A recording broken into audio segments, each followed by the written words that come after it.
सदाशिवसमारम्भाम् शङ्कराचार्यमध्यमाम् अस्मदाचार्यपर्यन्तां वन्दे गुरुपरम्पराम्।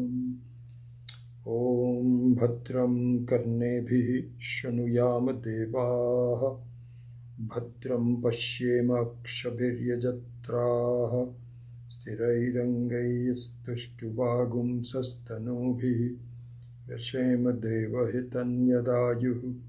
स्वस्ति न इन्द्रो वृद्धश्रवाः स्वस्ति नः पूषा विश्ववेदाः स्वस्ति नस्तार्क्ष्यो अरिष्टनेमिः स्वस्ति नो बृहस्पतिर्दधातु। ॐ शान्ति शान्ति शान्तिः।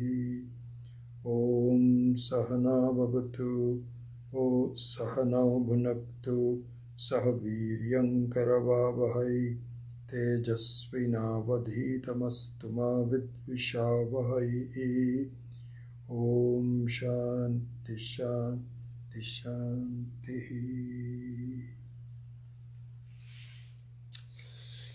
Well, if you are attending the class tonight while the Democratic National Convention is going on, you're extra special.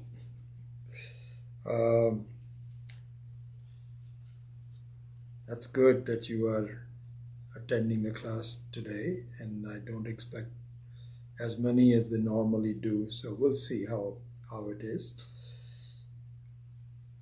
By the way, it's interesting that 8 years ago on the election night, the election nights are always on Tuesdays, the first Tuesday, I think, of November, and we had a class in Milpitas. I don't remember which text we were taking up.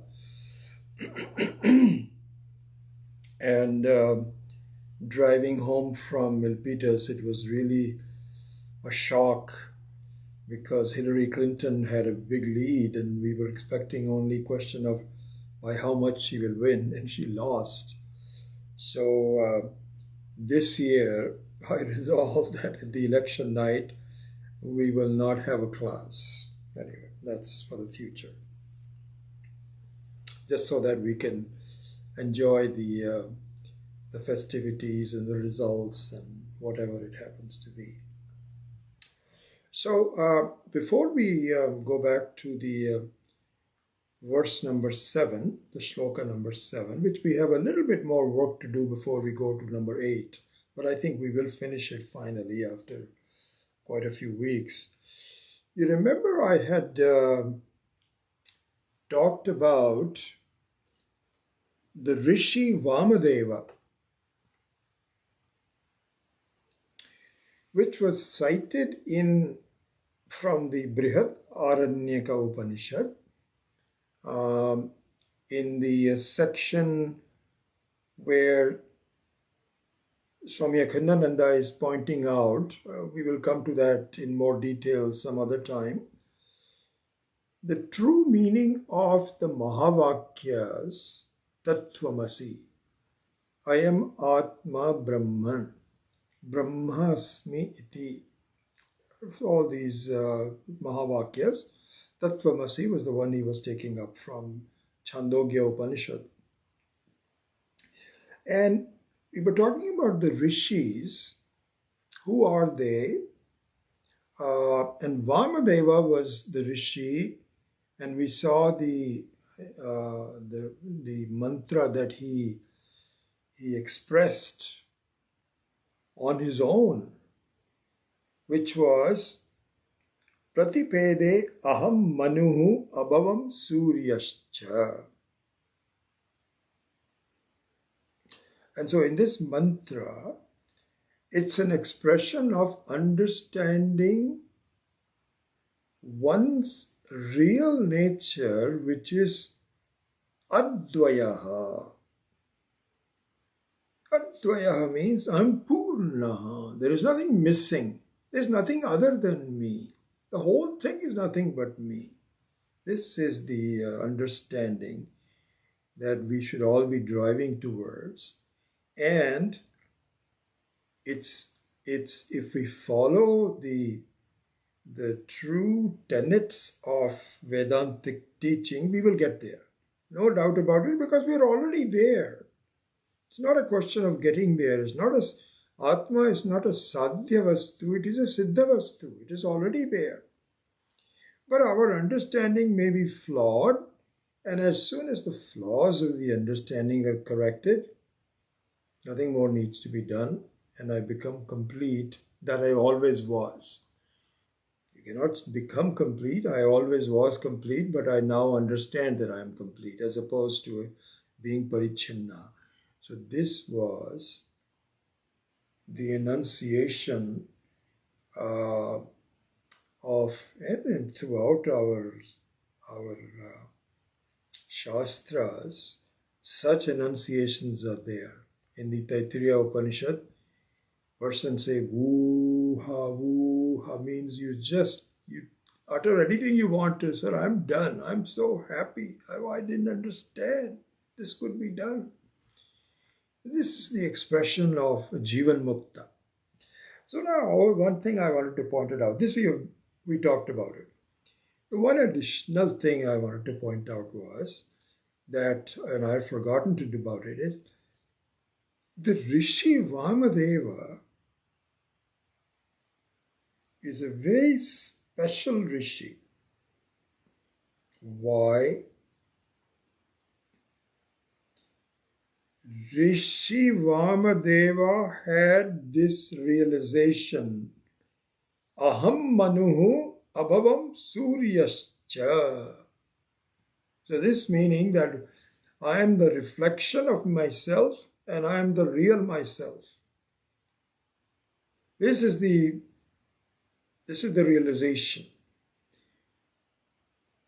This realization by the Rishi Vamadeva happened when he was still not born as a baby and was still in the womb of his mother.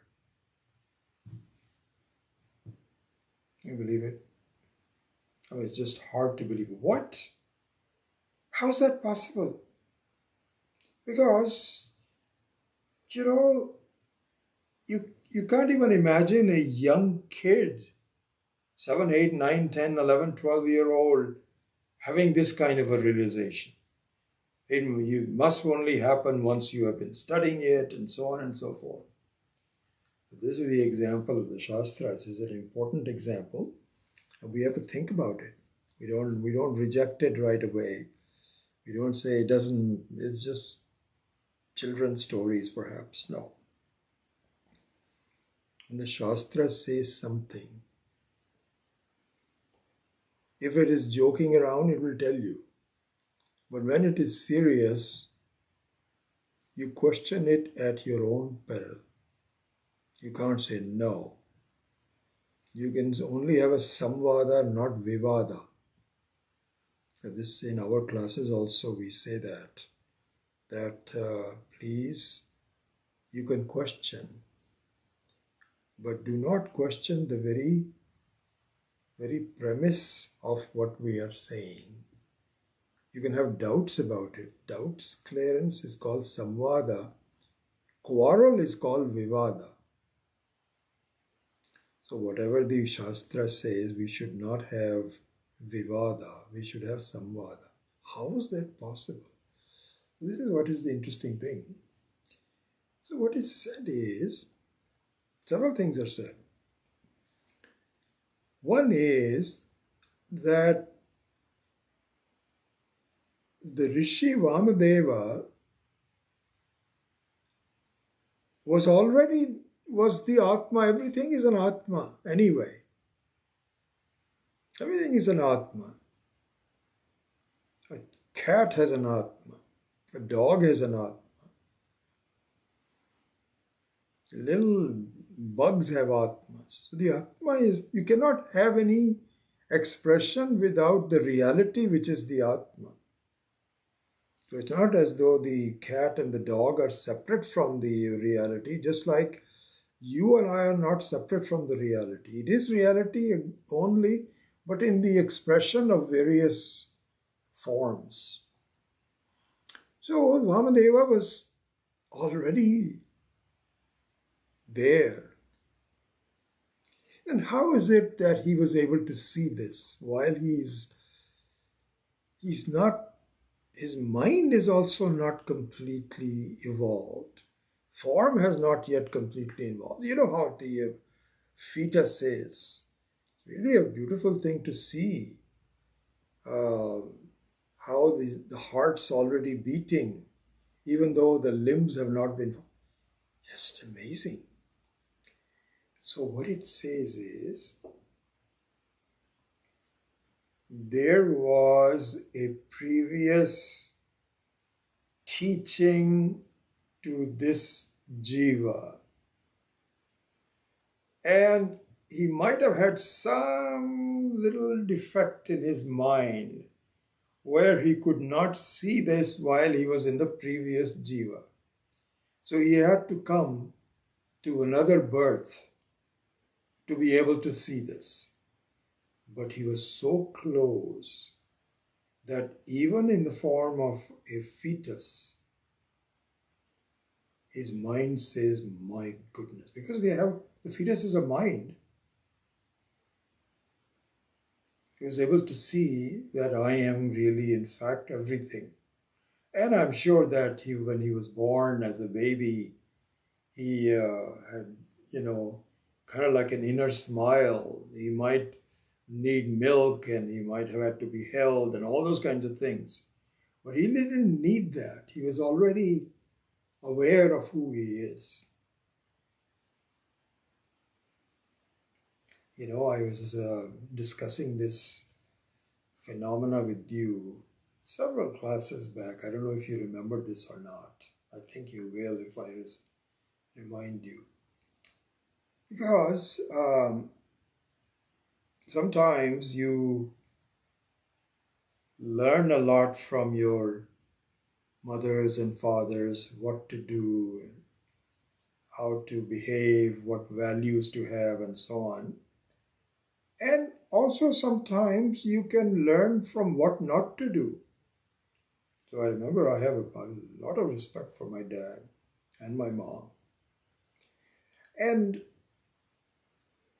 one thing that I was aware of the fact is that as he was growing older, he was very upset about the fact that he couldn't remember names,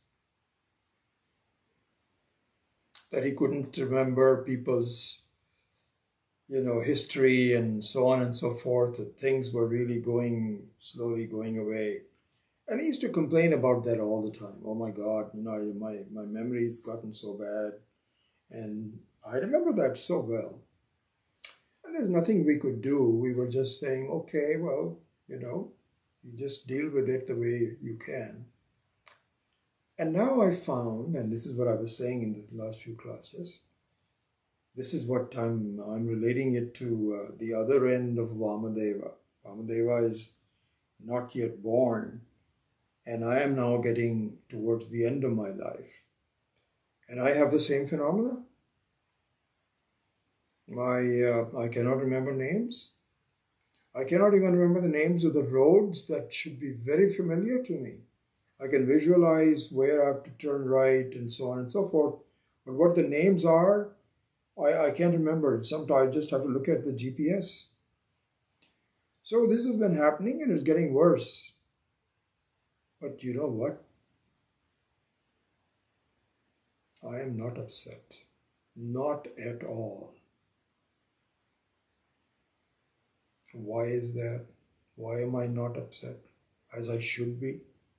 Because everybody expects that I have a certain set of organs that should serve me until it's ready to go. But the failures of those organs should be a cause of being upset. But I'm not, quite honestly. You know why? I don't need my memory. So what? It's really a joy to see that I'm normal, that my memory is failing is very normal. It should fail towards the end of the life. What are you going to live until 100? I just found out the oldest person in the world, I think it was in Spain. This woman died at the age of 117. What do you expect? The memory will be there all 117 years? No. But my estimation of who I am has nothing to do with my memory. It has nothing to do with my body, my organs, all the rest of the paraphernalia that I'm endowed with.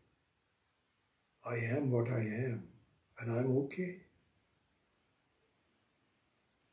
And so, in that sense, Vamadeva also was just aware of the fact who he is. And that understanding, that knowledge was imparted in his previous life. And Ishvara made sure that nothing is lost. So much so that he really did not rely on the normal dependence on some other teaching during his life. Those lessons and knowledge was retained, even though his body had given up and he had to take up another birth. I thought I'll just mention that. So remember this. In the Shastra, the name of Vamadeva is well known. I thought what I would do is to read to you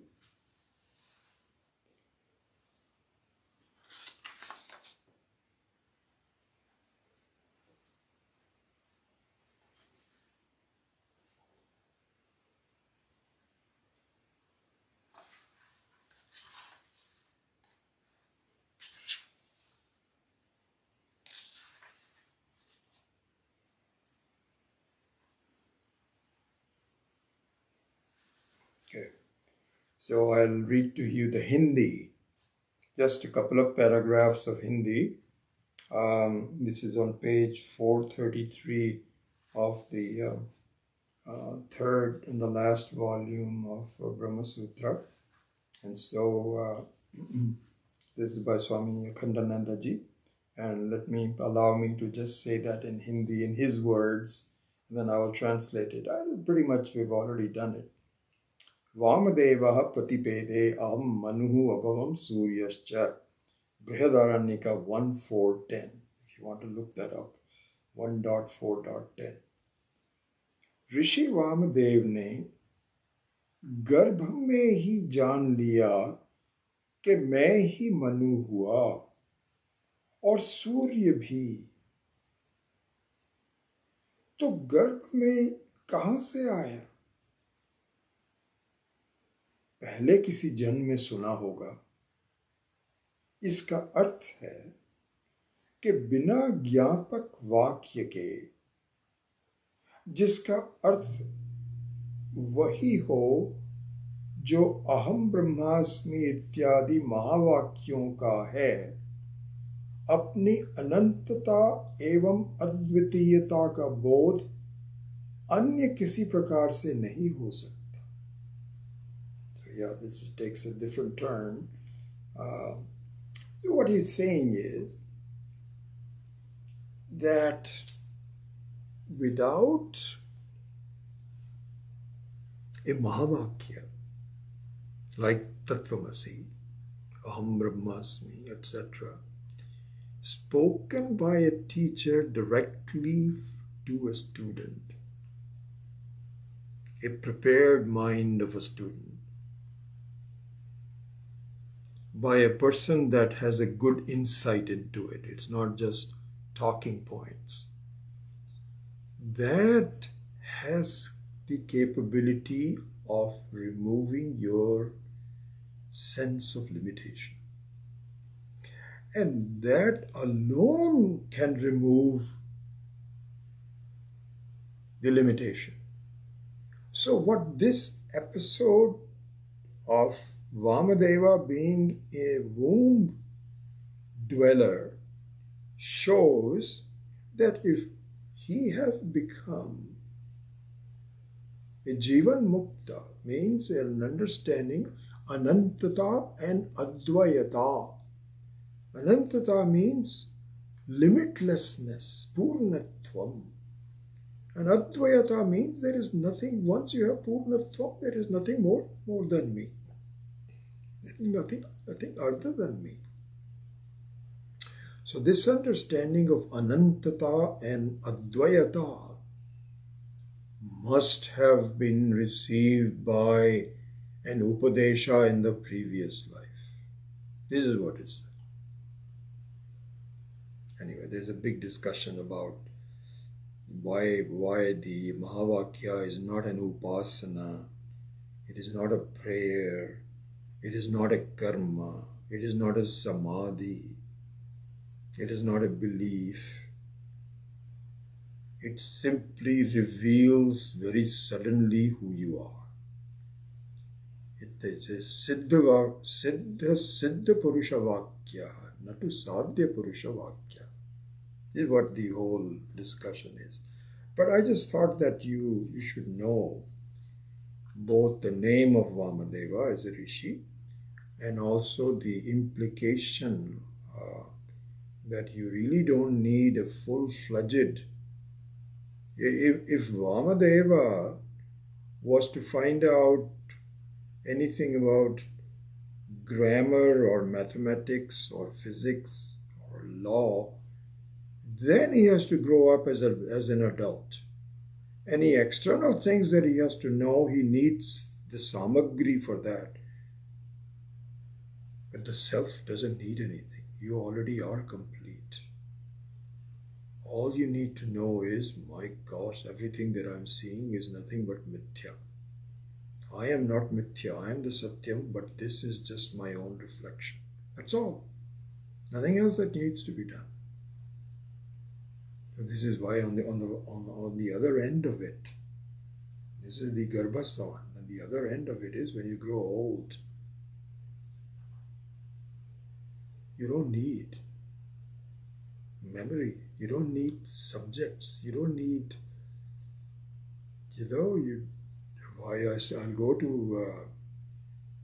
to these social events where people are talking about about who was the president, who was the vice. I don't remember. Just a few things I remember. Before this, there was Trump, and before that it was Obama, and a few things I remember, that's it. And the other thing is that if you're not that interested, you just don't dwell on it. And it doesn't bother you. You're okay the way you are. Anyway, I wanted to have a quick discussion about that. Okay. Now what we will do is to rejoin the discussion about the 7th shloka of Karika. And the way we would do that is that the one part that we have not yet covered, I won't spend that much time on it, is the second line of the 7th verse. So the second line is Swapnamaya Swarupaha iti Swapnamaya Swarupeti Shishtihi Anyaihi Vikalpita. The meaning of that is, continuing on, 8 and 9, in 7, 8 and 9. In fact, I'll read all of them and have the meaning of all of them. So then we will tackle it all together and get on with it. Excuse me.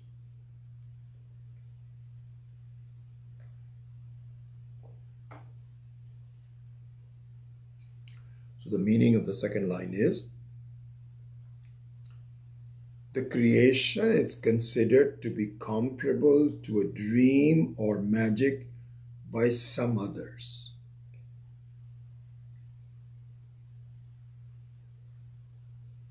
Right? The first line was, some cosmologists consider the creation to be the glory of the Lord. That's the first line. Vibhutim manyante shishti chintikaha. And the second part of that is, Swapnamaya swarupa iti shishtihi anyaihi vikalpita. And the creation is considered to be comparable to a dream or magic by some others. And in fact, let's do the translation of number 8 or 9. I think we might have already done it at one time, but let's repeat it. First, number 8, which I think we'll come to today.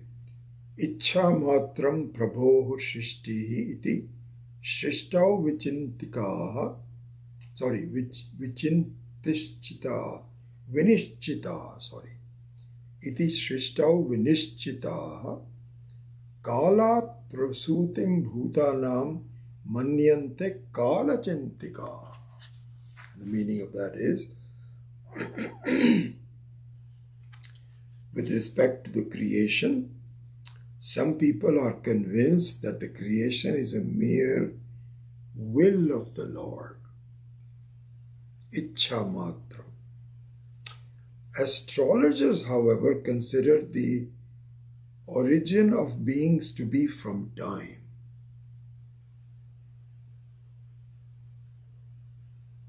Okay, so this is number 8. Then the last one that we will study in this, Bhogartham shishtihi iti anye kridartham iti cha apare devasya esha sabhavoyam aktakamasya kaspriha. So the meaning of this number 9 is, some consider that the creation is for the enjoyment of the Lord. Others consider that the creation is for the fun and sport of the Lord. And the answer to that is, how's that possible? What desire is possible for the ever-fulfilled one? How can you say that? This creation, in fact, is the nature of the Lord. Swabhavovam. Very important point. Swabhavoyam. So the whole creation is this swabhava. So when we come to that, we will spend quite a bit of time discussing it so that you have complete clarity about exactly what that is. So having explained both the second half of the 7th, the 8th and the 9th, let's spend a little bit more time on the second half of the 7th. Then we'll go on to number 8. Excuse me, let me put this Ricola.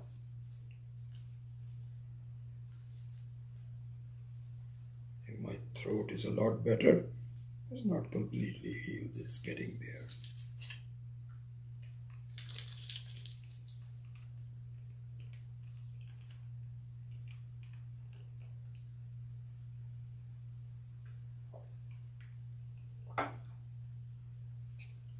Okay, so as we translated earlier, excuse me,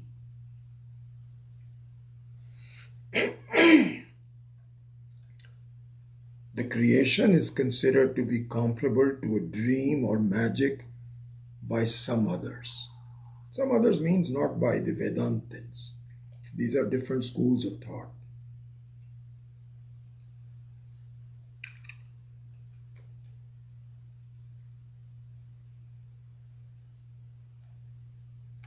So make a note of this. Those who say this are of different types. Who say what? Swapnamaya swarupa iti. So the point here is,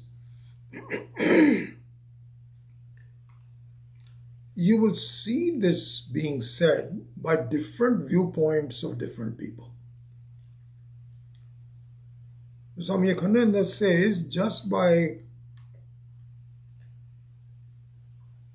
seeing what they say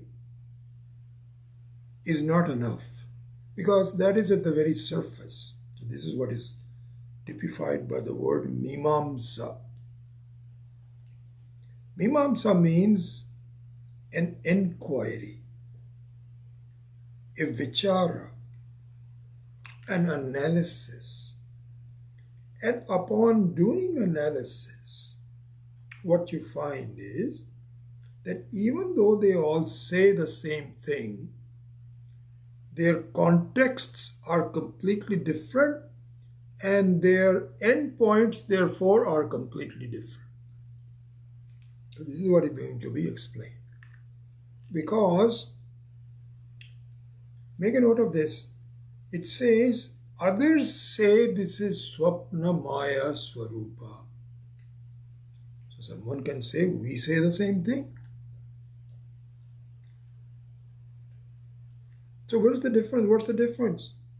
What's unique about Vedanta? Because everybody else is also saying this is based like Swapna and Maya. That's why further analysis is necessary. So now we divide that into three types of people that say the same thing. Okay? One is people that consider creation to be the real thing. This is a class of people that think of creation as being real. The second is the class of people that don't think there is anything real. See, let's look at it carefully. So we have already subdivided that into three categories. The second category is people who think everything is just mithya. Everything is mithya. These are the Buddhists. We will come to that in a minute. And the third is us, who say no, it is mithya, it is momentary, it is not real, but the non-reality can only exist in the presence of reality.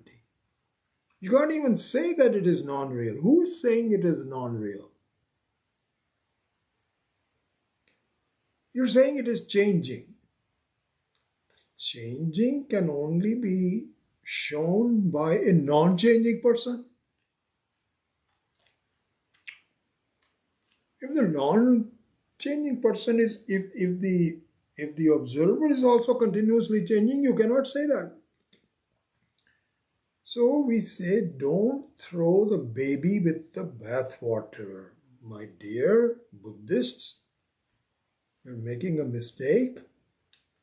Because when you say shunyaha or vijnanamatraha, those are the two types of people in Buddhism. Vijnanavadi and shunyavadi. Doesn't matter, in both of them, they think that Atma also is either Vijnanavadi. Vijnanavadi means there's no reality to it, it's just moving. Or it is there is nothing to it. Everything is shunya. This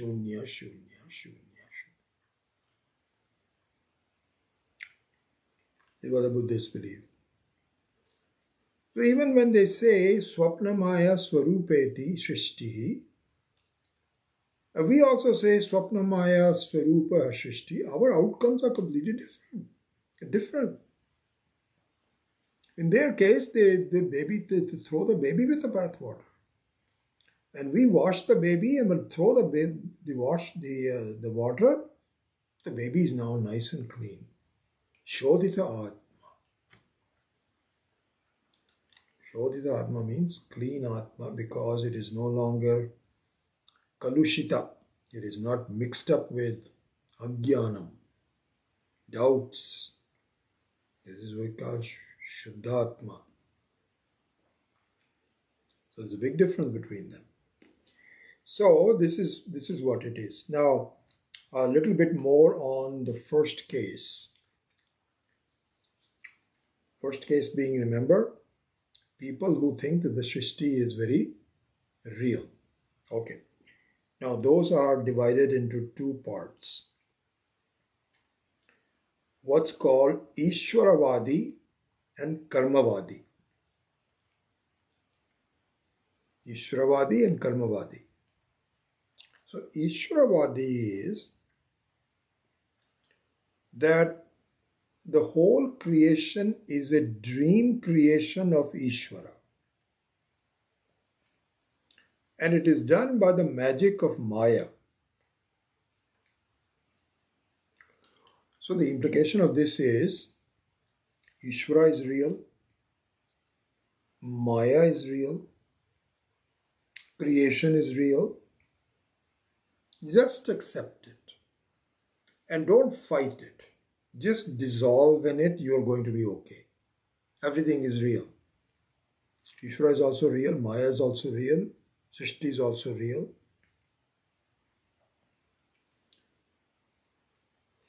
And anyway, I won't go into the detail of Ramanuja. There's so much discussion about Ramanuja and so on and so forth. We don't do that at this point. So anyway, these are called Ishwaravadi. Different from that is what is called Karmavadi. This is the Purva Mimamsa, all the Karmakanda of the Vedas,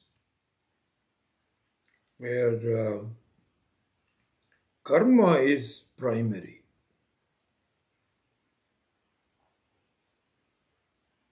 Karma is primary. So much so, they feel that the pleasure and pain in Swapna also is karma and karma phala. Right? So just like we have in our Jagrat Avastha, karma and karma phala. You do something bad and you're going to get bad results. Makes sense. They feel that Swapna also is the same thing. There the karmas is in the form of vasanas from previous impressions, but it doesn't matter. It is true that you can get up from a dream which is a nightmare, and you are very confused and you feel bad. So the feeling of badness is true in Swapna as well as Jagrata. So everything is based on previous karma, previous karma, previous karma. So one thing to make a note of this is a very important thing to see. In all of these, Anyaihi Shrishticintikaha, those who are other than Vedantins, those who look at Shrishti, are bound by the understanding that there is a karana for every karya. This is an important thing to see. So the underlying assumption, you may have variations of it in terms of Ishwaravadi or Karmavadi, whether you are this type of Buddhist or that kind of a Buddhist. We haven't gone through the whole thing, Sankhyas and Vaisheshikas and so on. Regardless of these, and even Karmakandins, the Vedas also, the Vedant, other than Jnana Vedantins, the Karma Vedantins also included in this. What is it? The primary thing they believe in is everything is Karana Karya related. There is a cause for everything, has to be done. Science also says the same thing. That for any result there must be a cause, but we need to find out what the cause is. When you have a suffering, we need to find out what the disease is. Makes sense? in the final analysis. The final analysis, not in the beginning. In the final analysis, Vedanta Acharyas, the very teaching of Acharyas says no.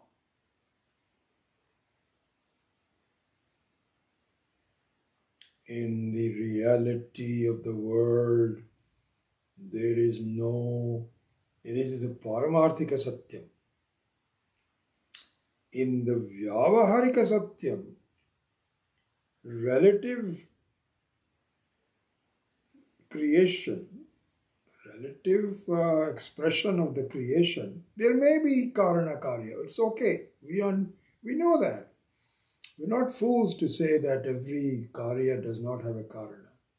But we're talking about Paramarthika Satyam. In Paramarthika Satyam, there is no Karana, there is no Karya.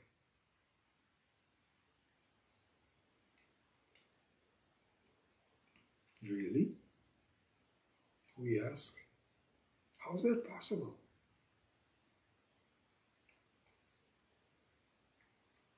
The only thing we can say is that taking up something which is other than the reality is due to ignorance.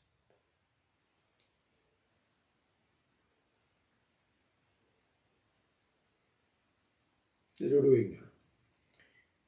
So, an ignorance does not have any form,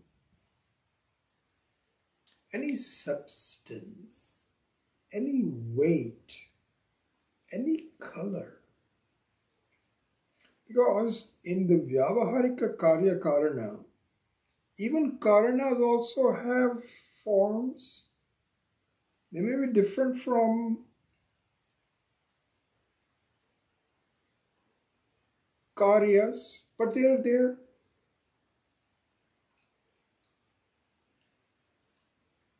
So, for example, a milk becoming yogurt. Yogurt is the Karya and milk is the Karana. Milk also has a form, a color, weight. In Paramarthika Satyam, there is no Karya Karana. Atma has no Karana. Why not? How not? Forget about why not. How is it no? Because it is Swata Siddha. It is self-existing.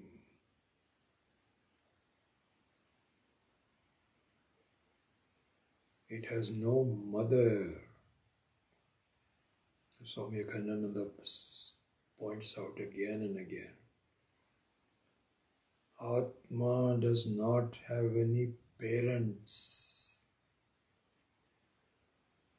Only a thing which is born has to have parents.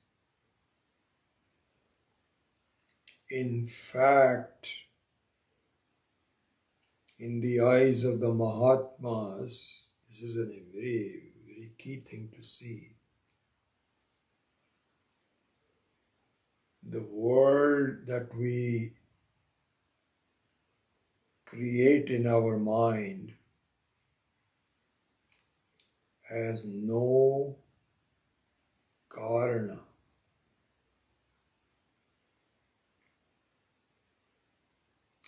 This is incredible. Once I really started to be introduced to this from the teachings of Swami Akhandanandaji, it just started to really make so much sense.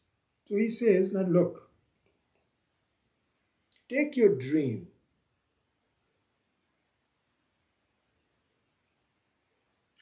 In your dream, There is a father and there is a son. Like in the example that I was giving, that I suddenly saw my dad. So in that dream, I was still the son because I called him my dad. What are you doing here in this robe? I kept saying it dressing gown, but in the Western world, it's not called in the UK and India, it's called dressing gown. Here it's called a robe. So I used to say, "What are you doing in this robe?" Although I'm sure that I used the original language of dressing gown in my dream, I don't remember. So I'm a son there also, and I'm a dad. So in that relationship of a son and father, which is very real, in the dreamlike existence, it was a very real one. I remember this, as it happens with all of us. When the dream is going on, as we will see in more detail in the Karikas later, that it is false only occurs after the dream is over. When the dream is going on, it is not false, it is real. So in the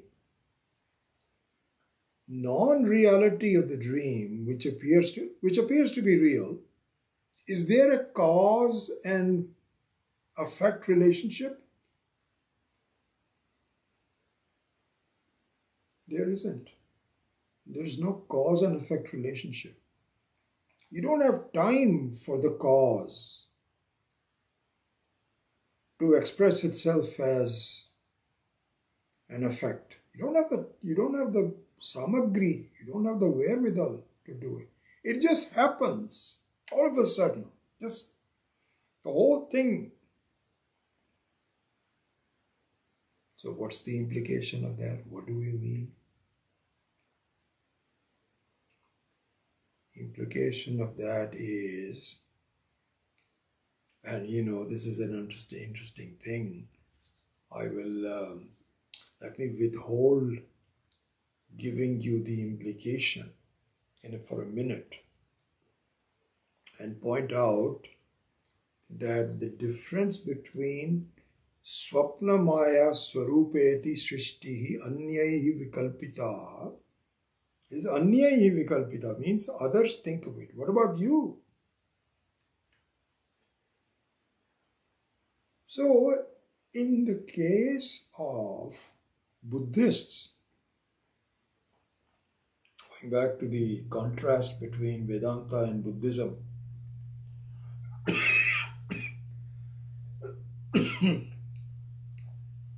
Buddhism says everything is mithya, as we said earlier. Everything.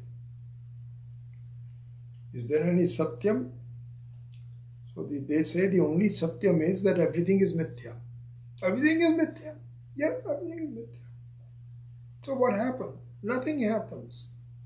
You just have to meditate on the fact that nothing ever happens.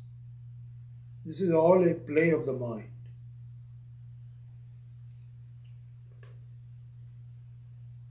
I was telling you this before, that Swami Dayanandji,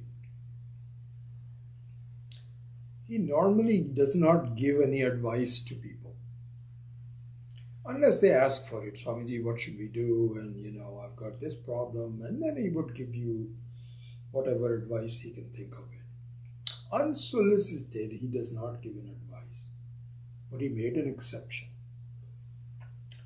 He says, can I tell you something? He says, I have talked to a number of people, even though I have not experienced it, but I know from other people. Please avoid going to this Buddhist camp called Vipassana. Please don't go there. I remember him saying that several times. He says it is so idiotic. It messes you up and it binds you to yourself. And this is exactly what Swami Akhandananda also has been saying. That this kind of a forced samadhi, so in Vipassana, you just have to feel that I am shunya. No newspapers, No cell phones, no thoughts, nothing. Just complete silence. Silence.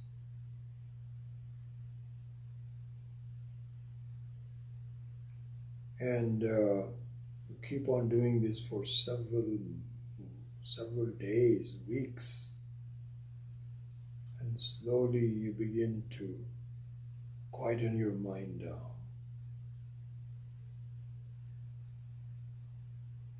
And then you feel, oh, this is so nice and quiet. At the end of it all, it's time to go.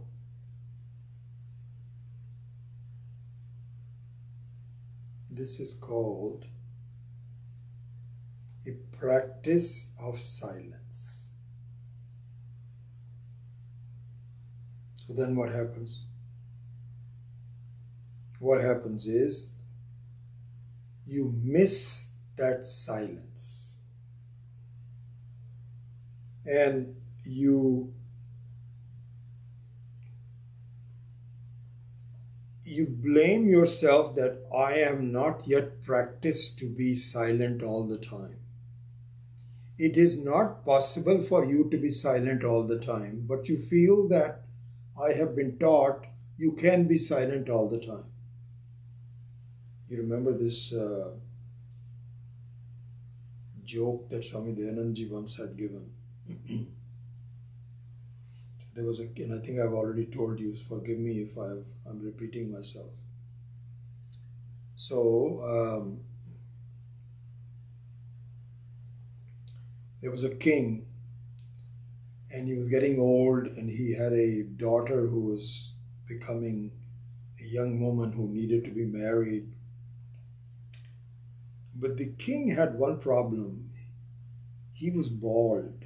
He was getting bald and almost completely bald, and he didn't like it. Didn't like it. There's a friend of mine, I'm so sorry, he's already passed away in the last few months. And about 4 or 5 years ago, he said, Vijay, I don't like getting bald. And I've found a way to extract hair from the rest of my body, and there's a doctor that puts it on my head. And it's a very good technique. You're also getting bald, and I think you should also try to get it. I have several treatments. It's a little painful, he said, but it's okay. It's okay. And sure enough, after a while, he started having some strands of hair, more strands, and we all say, wow, so nice. I won't tell his name. She's so nice. And he used to feel very good. And then, so unfortunate. The fellow was well-to-do, had a wonderful family. But he had this crazy idea that I don't want to be bald. So this king was like that. He didn't want to be bald. He had a kingdom, he had a beautiful family and everything. So he declared, wait a second.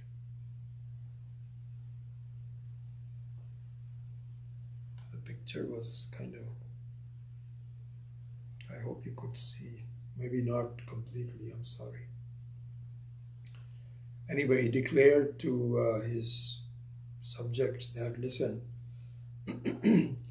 whoever can make me grow hair on my head, I will have you become the king and you will marry my daughter after I'm gone.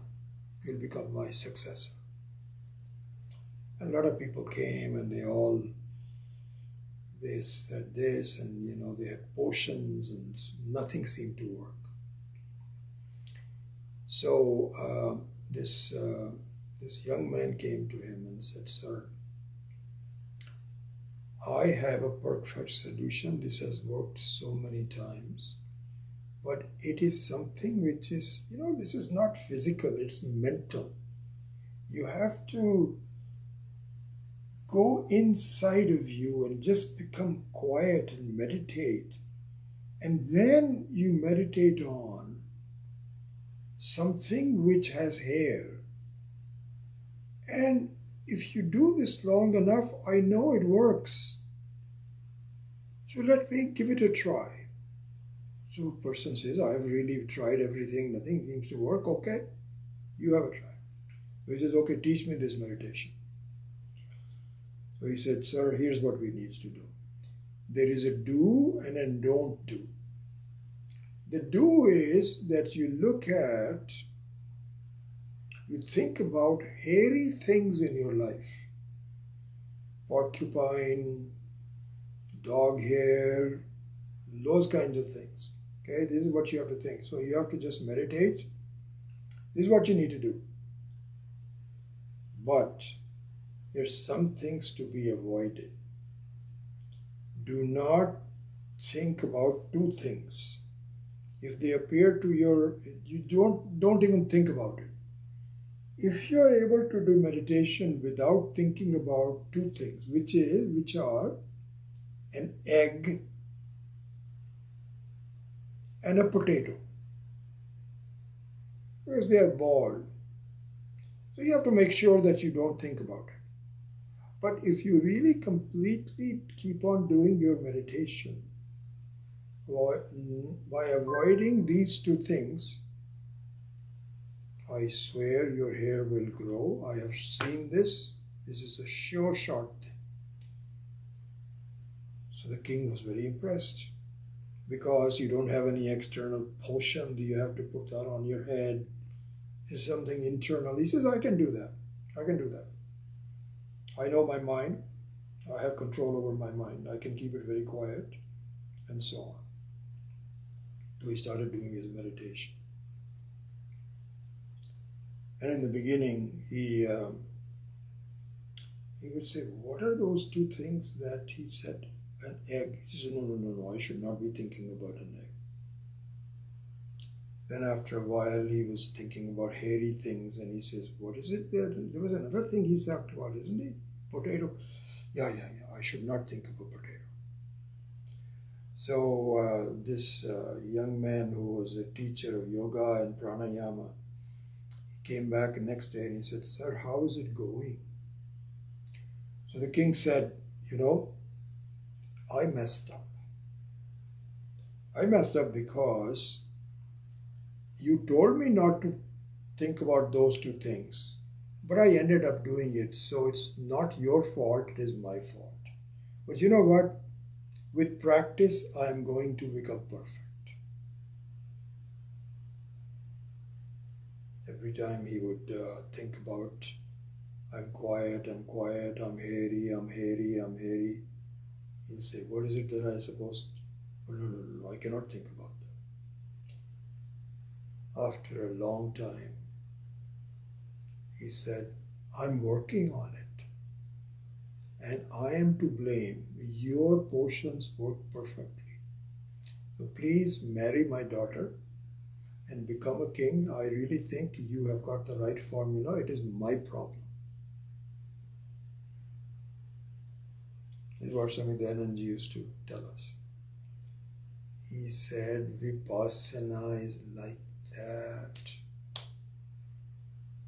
I have to be completely quiet, And the teacher says, don't have any thoughts. How can you not have any thoughts? You come out of Dallas, Texas, which I think there was a center for. This is where I remember. It must probably all over. You have to get into Uber. You need thoughts to get into the Uber. You need a ticket. You need to have a boarding pass. Thoughts. But you say, you know what? As soon as I go home, I'm just going to be quiet. My dear, you can never be quiet. And you feel that Buddhism is perfect. This is such a beautiful thing that they have said, because I've actually experienced it. It is my fault that I am not being quiet. What can I do about it? Swamiji Guruji says, please, please, please, do not get into that trap.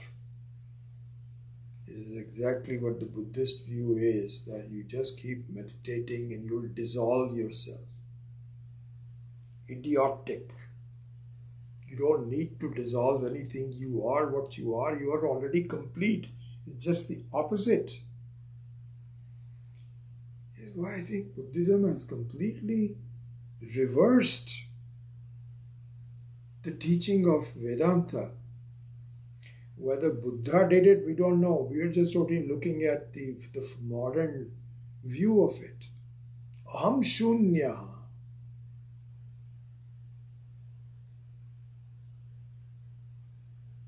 Anyway, so there's a big difference when they say Swapnamaya Surupati Srishtaya Anyayi Kalpita.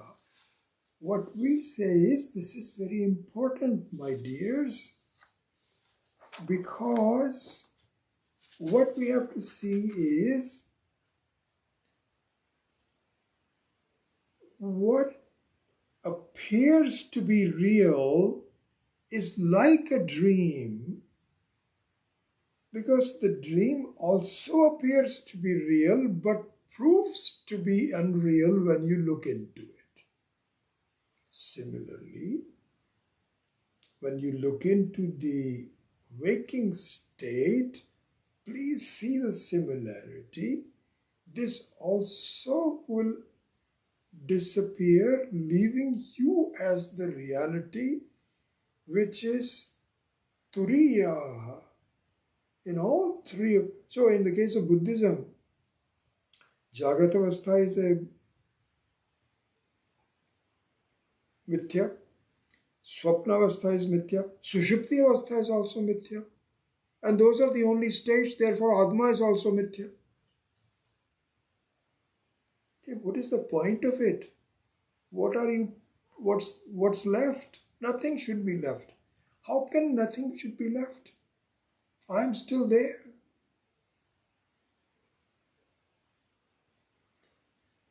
So there's a big difference. So even though they say the same thing, it's not the same thing.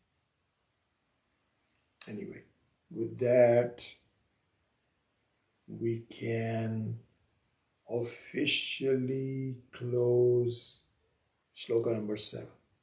That's done. Let's go to shloka number 8. And I think in the next 10 minutes we can even finish it, because now number 8 and 9 are going quick. Okay. So there, number 8 said, actually there's some very interesting things to talk about there.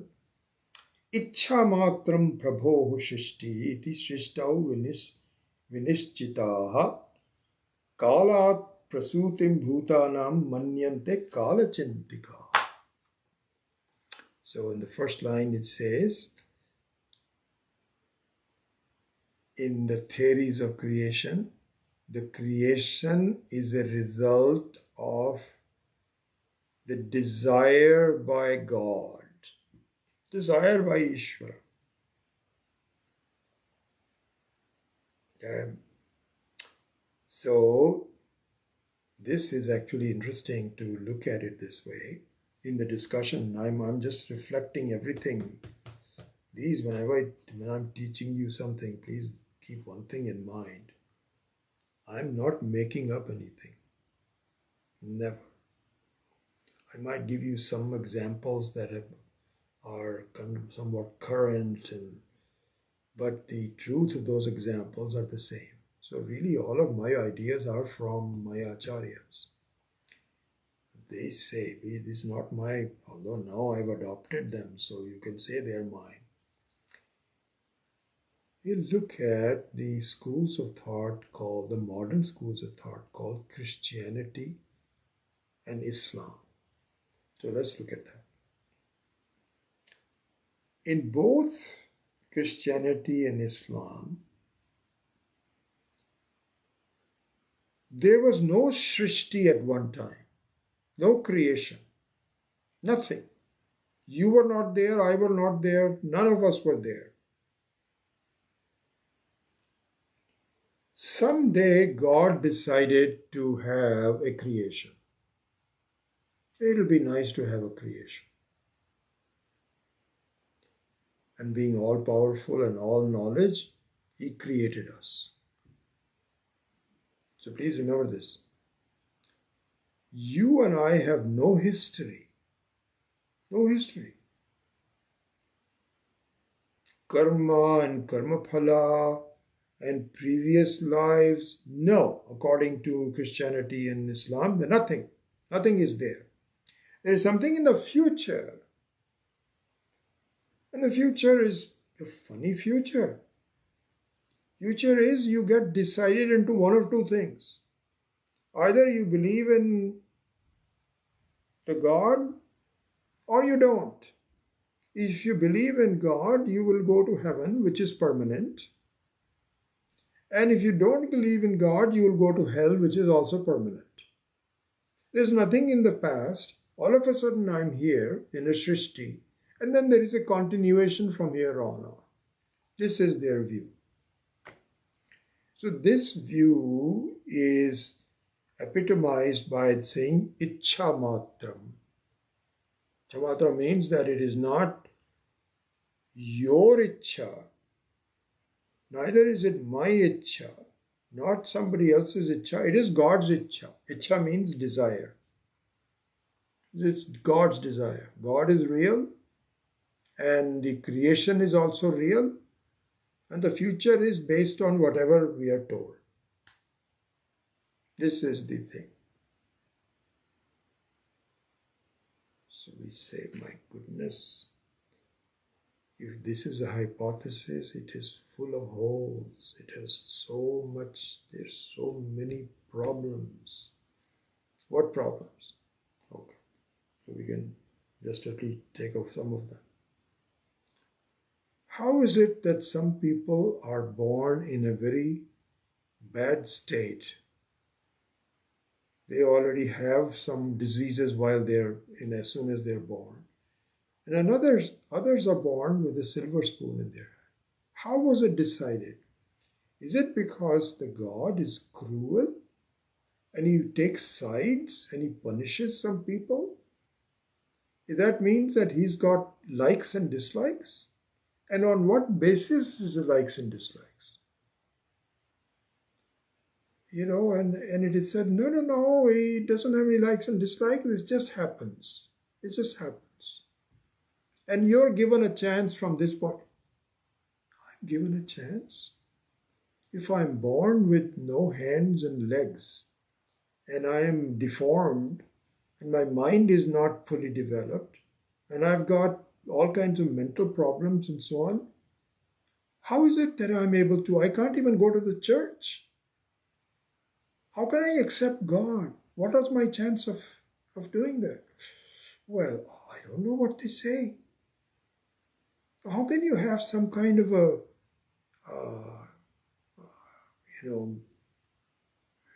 reward and punishment without having some cause? Oh, I have no idea how they'd answer that. Maybe they have some good answers, I don't know. And how can you have some? So that means that this is what is called Ichha Matra. Means it's purely not your doing, no karma, no nothing. But you are just at the mercy of the desire of the God. He just wanted to do it.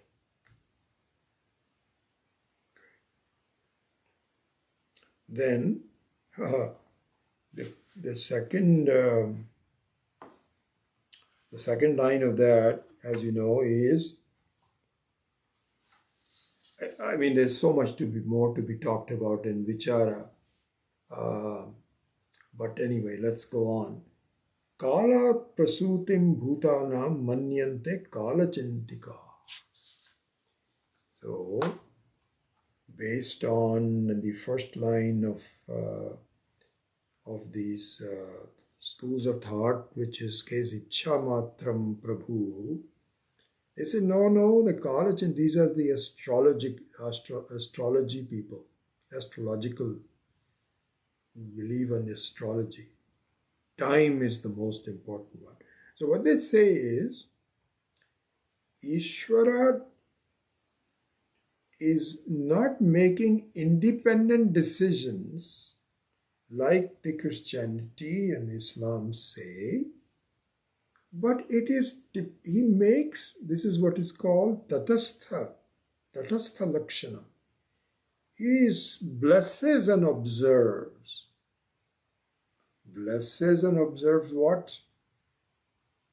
The function of time. You see, you bring that thing that we talked about earlier, that all the Shrishti Chintikas are strict adherents of Karana Karya, that everything must have a cause. So their view is that the basic cause is time. Time is the one that creates all the effects. This is the one that creates seasons, creates night and day, and the effect of stars, planets on someone. It's all about time. And similarly, whether it is Shrishti or Pralaya, complete dissolution, or complete Shrishti creation, it is all a function of time. Time is the main one. Very similar to that is the Karmakandins who say, no, it's not the time. Time is just one of the parameters. It is karma, what people do. And then the Ishvara blesses them and he says, okay, so this way they avoid the problems of Christianity and Islam, that everything comes up suddenly. There is in fact a flow of karma in the past, and slowly it manifests itself. This is what happens. So this is very similar to the Karmakandins.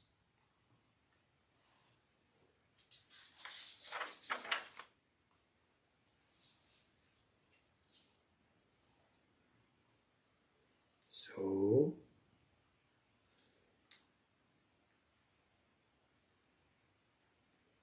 the first one, Ichha Matram, etc., we can even include them, but that is so irrational that we don't even bless it. But the second one, in terms of Kala and Karma, we say, the question is, who establishes Kala? How do you know this is this time versus that time? Where is it known?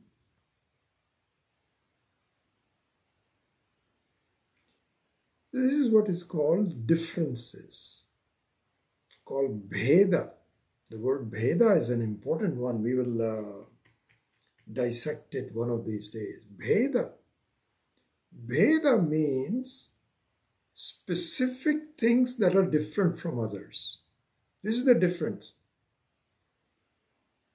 The past is different from the present is different from the future. Similarly, in the case of Desha, there is different from here, left is different from right. Everything is Bheda. Bheda, Bheda, Bheda, Bheda, Bheda. So, just like we were saying, these are all Shrishti Chintikaha, not to Paramarthika Chintikaha. Remember, we already had gone through this. Paramarthika Chintikas are looking beyond the Shrishti. So similarly here also, we say, who decides the Bheda? To whom Bheda has to be established? Bheda means all the differences is apparent to whom?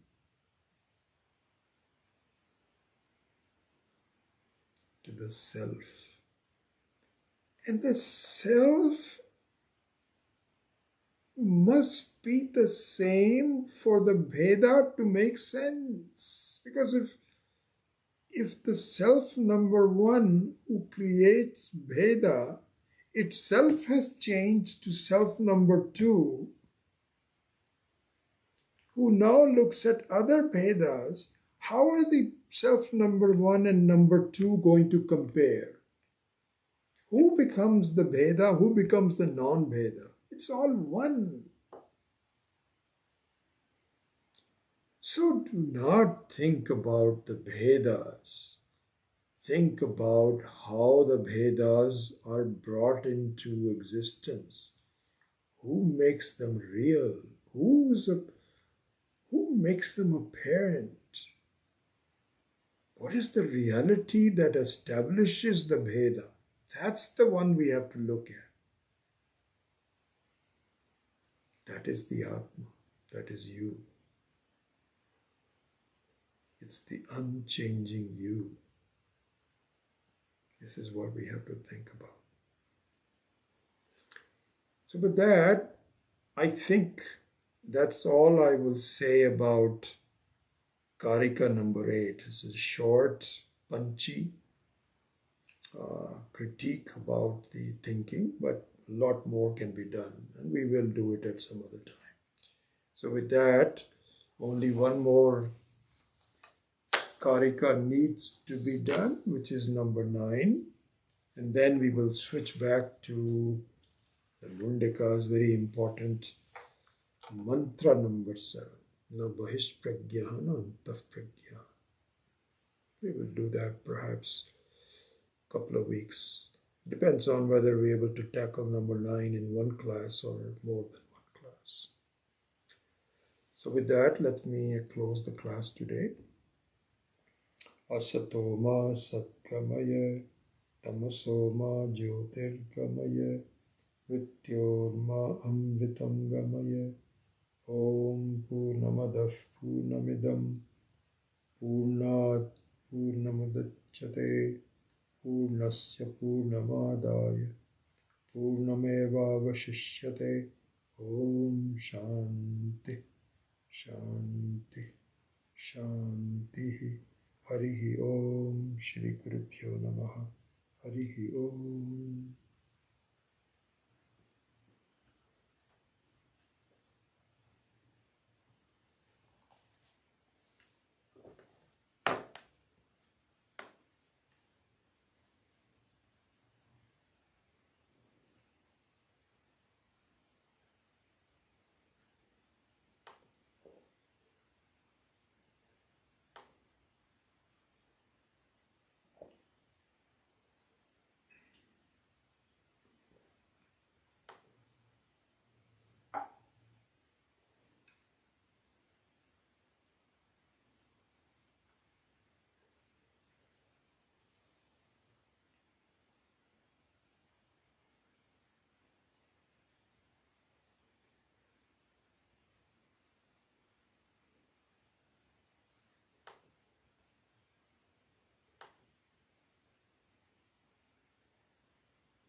Yeah, Arvind, I'm sorry I didn't see that the frame had shrunk.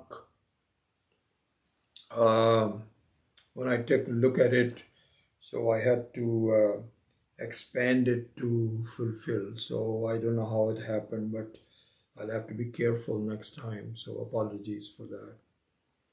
So that's what happened really.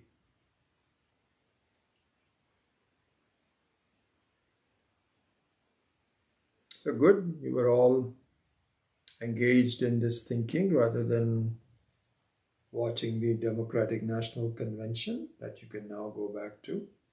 I think Barack Obama is probably still to speak. I don't know. We'll see.